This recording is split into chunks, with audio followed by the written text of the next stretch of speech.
এরপরে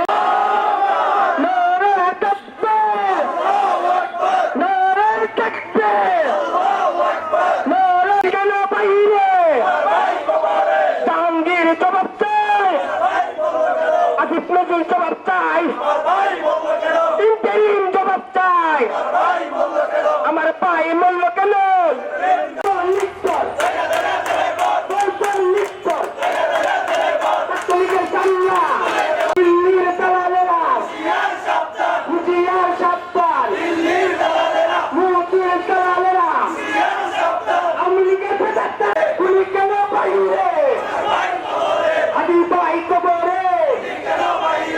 আপনারা আমাদের এই কর্মসূচিকে আশাবাদ ব্যক্ত করছি।